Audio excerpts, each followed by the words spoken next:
আসসালামু আলাইকুম শিক্ষার্থী বন্ধুরা, সবাইকে স্বাগত জানাচ্ছি হিসাব বিজ্ঞানের টাইপ ভিত্তিক বহু নির্বাচনী ক্লাসে। আমরা আজকের এই ক্লাসে আলোচনা করব আমাদের হিসাব বিজ্ঞান বইয়ের পঞ্চম অধ্যায় হিসাব নামে যে অধ্যায়টি রয়েছে সেই অধ্যায়ের টাইপ 2 এর বেশ কিছু বহু নির্বাচনী প্রশ্ন। আমরা টাইপ 2 এর নাম রেখেছি হিসাবের শ্রেণী বিভাগ, এবং এই টাইপ 2তে আমরা 9 থেকে 18 নম্বর সিরিয়ালের যেই বহু নির্বাচনী প্রশ্নগুলো রয়েছে সেই প্রশ্নগুলো আলোচনা করব ইনশাআল্লাহ।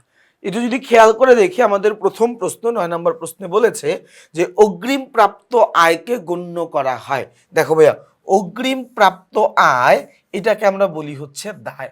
আয়ের অগ্রিম মনে রাখবা সব সময়, আয়ের অগ্রিম এটা হচ্ছে আমাদের জন্য দায়। আয়ের অগ্রিম এটা আমাদের জন্য একটা দায়। আচ্ছা, দায় কি আমাদের অপশনে আছে? না, দায় কিন্তু আমাদের অপশনে নাই। তাহলে আমাদেরকে আরেকটু পরিশ্রম করতে হবে। দেখো, আয় এখানে তো বলাই আছে এটা একটা আয়বাচক হিসাব, তো এটা তার চিন্তা করার কিছু নাই। বলাই আছে এটা একটা ব্যয়, বলাই আছে এটা একটা সম্পদ। তার মানে এই তিনটার একটাও যেহেতু উত্তর না, তাহলে গ নাম্বারটা উত্তর হবে। এই একটা ভাবে চিন্তা করতে পারি। আবার অনুপার্জিত আয়, অনুপার্জিত আয় মানে হচ্ছে যেই আয়টা এখনো অর্জিত হয় নাই, যা অর্জিত হয়নি। অর্জিত হয়নি মানে আমি টাকা পাইছি, কিন্তু ওই টাকার বিনিময়ে আমার যে পরিশ্রম করার কথা ছিল, কাজ করার কথা ছিল, এটা আমি করি নাই। তার মানে এটাও কিন্তু এক প্রকারের অগ্রিম আয়। কাজ করার আগে যদি টাকা পাওয়া যায় সেটাই অগ্রিম আয়। তাহলে উত্তর কি? উত্তর হচ্ছে আমাদের জন্য গ। 9 উত্তর গ।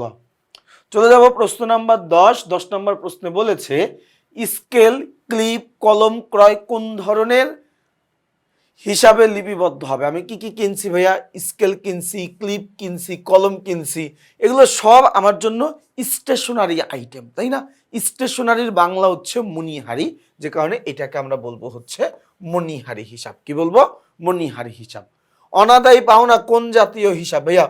অনাদায়ী পাওনা মানে যা আদায় করা যায়নি বা যা পাওয়া যাবে না, তাই না? অনাদায়ী যেটা আসলে আমি আদায় করতে পারি নাই। দেনাদারের কাছে আমি যেই টাকা পাই তার মধ্যে কিছু টাকা আমি কখনোই দেনাদারের কাছ থেকে ফেরত পাবো না। এই যে দেনাদারের কাছ থেকে যেই টাকাটা আমি কখনোই ফেরত পাবো না, এটা আমার জন্য একটা ব্যয়। অনাদায়ী পাওনা এটা আমার জন্য একটা ব্যয়। অনাদায়ী পাওনার আরেকটা নাম আছে, সেটা হচ্ছে কুঋণ। অনাদায়ী পাওনার আরেকটা নাম আছে, সেটা হচ্ছে কি? কুঋণ। আচ্ছা, এবার দেখো পাওনাদার কোন জাতীয় হিসাব? পাওনাদার একটা দায়বাচক হিসাব। পাওনাদার এটাকে আমরা আরেকটা নামে ডাকতে পারি, সেটা হচ্ছে দেনা। এটাকে আমরা আরেকটা নামে ডাকতে পারি, সেটা হচ্ছে ক্রয় খতিয়ানের জের। ক্রয় খতিয়ানের জের এটাকে আমরা বলতে পারি প্রদেয় হিসাব। প্রদেয় হিসাব এটাকে আমরা বলতে পারি অ্যাকাউন্টস পেয়েবল। তবে দেখো, পাওনাদারের কিন্তু অনেকগুলা নাম আছে, তাই না? তো পাওনাদার আমার প্রতিষ্ঠানের জন্য একটা দায়বাচক হিসাব। কি বাচক হিসাব? দায়বাচক হিসাব। আচ্ছা, দেখো ক্যালকুলেটর, পেপার ওয়েট কোন জাতীয় হিসাব? এগুলো সবই হচ্ছে কি আমার জন্য কাইন্ড অফ একটা সম্পদ, কারণ এগুলো সবই আমার জন্য সাপ্লাইজ হিসাব।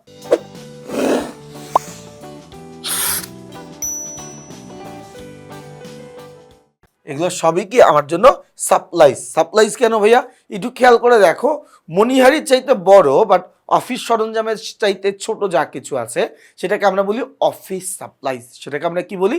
আমরা বলি হচ্ছে অফিস সাপ্লাইজ। তাহলে অফিস সাপ্লাইজ আমার প্রতিষ্ঠানের জন্য কাইন্ড অফ একটা সম্পত্তি, এই জন্য এটাকে আমরা লিখে দিলাম সম্পদ। চলে যাচ্ছি আমরা প্রশ্ন নাম্বার 14-তে। 14 নাম্বার প্রশ্নে কি বলা আছে?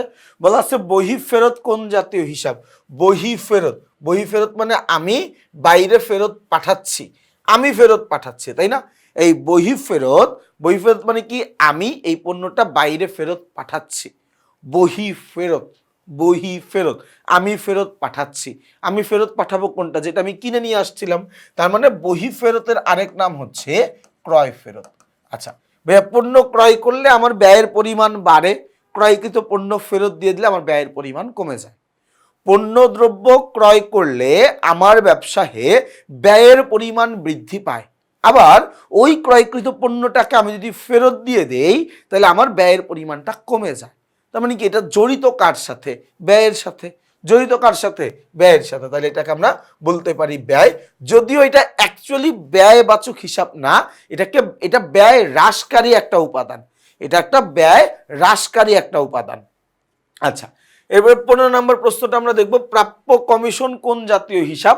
মনে রাখবা প্রাপ্য মানেই হচ্ছে সম্পদ। ভাইয়া এই যে প্রাপ্য, প্রাপ্য কথাটার মানেই হচ্ছে কি সম্পদ। প্রাপ্যর ইংরেজি হচ্ছে রিসিভেবল। আর প্রদেয়, প্রদেয় কথাটার মানেই হচ্ছে কি আমার জন্য দায়। প্রদেয় কথাটার মানেই হচ্ছে কি আমার জন্য দায়। ইংরেজিতে এটাকে আমরা বলি পেয়েবল। ইংরেজিতে কি বলি? ইংরেজিতে বলি হচ্ছে পেয়েবল। আচ্ছা, এরপর দেখো ভাই 16 নম্বর প্রশ্ন বলা আছে প্রাপ্য বিল কোন শ্রেণীর হিসাব? কিচ্ছু দেখার দরকার নেই, প্রাপ্য কথাটা শুধু দেখবা। প্রাপ্য, প্রাপ্য আছে মানে ওইটা আমার জন্য কি একটা সম্পদ। তাহলে 16 নম্বর উত্তরটাও কি আমাদের জন্য গ, এটাও একটা আমার জন্য সম্পত্তি। আচ্ছা, চলে যাচ্ছে আমরা প্রশ্ন নাম্বার 17। 17 নম্বর প্রশ্নে বলেছে মণিহারি ক্রয় কোন ধরনের হিসাব? মণিহারি ক্রয়, মণিহারি ক্রয় স্টেশনারি ক্রয়, এটা আমার প্রতিষ্ঠানের একটা ব্যয়। তাহলে এটা কোন জাতীয় হিসাব ভাইয়া? এটা আমার জন্য একটা ব্যয়বাচক হিসাব। এটা আমার জন্য কি জাতীয় হিসাব? আমার জন্য একটা ব্যয়বাচক হিসাব। ওকে, এরপরে আমরা চলে যাব হচ্ছে 18 নম্বর প্রশ্নের ট্রেডমার্ক একটি কি জাতীয় হিসাব? ট্রেডমার্ক আমার ব্যবসায়ের একটা অস্পর্শনীয় স্থায়ী সম্পদ। ট্রেডমার্ক এটা আমার প্রতিষ্ঠানের একটা অস্পর্শনীয় স্থায়ী সম্পদ। তাহলে উত্তর কি হবে? উত্তর হবে হচ্ছে সম্পদ। উত্তর কি হবে? উত্তর হচ্ছে সম্পদ, তাই না? তাহলে দেখো ভাই আমরা কিন্তু টাইপ 2টা খুব সুন্দর করে আলোচনা করে ফেললাম। 5 নম্বর অধ্যায়টা আমাদের জন্য খুবই কম গুরুত্বপূর্ণ একটা অধ্যায়। এই অধ্যায় থেকে খুব একটা প্রশ্ন আসতে দেখা যায় না, যে কারণে আমরা আমাদের বইতেও পঞ্চম অধ্যায়ে ওই সকল প্রশ্নগুলোই রেখেছি যেই প্রশ্নগুলো আসে বা আসার মতো। মনে রাখবা আমাদের বইতে, উজ্জ্বল ভাইয়ার বইতে এমন কোনো প্রশ্ন, এমন কোনো লাইন থাকবে না যেই প্রশ্নটা তোমাদের জন্য কম গুরুত্বপূর্ণ বা যেই প্রশ্নটা আসলে তোমাদের জন্য আসবে না, এরকম কোনো কিছু থাকবে না। অর্থাৎ পুরো বইটাই তোমাদের জন্য গুরুত্বপূর্ণ, পুরো বইটাই তোমাদের জন্য একটা সাজেশন। এই জন্য তুমি যদি হিসাব বিজ্ঞানে ভালো ফলাফল করতে চাও, তোমাকে অবশ্যই এই তোমাকে অবশ্যই এই বইটা সংগ্রহ করতে হবে। সবাই ভালো থাকবা, সুস্থ থাকবা, আমার জন্য বেশি বেশি করে দোয়া করবা। আসসালামু আলাইকুম।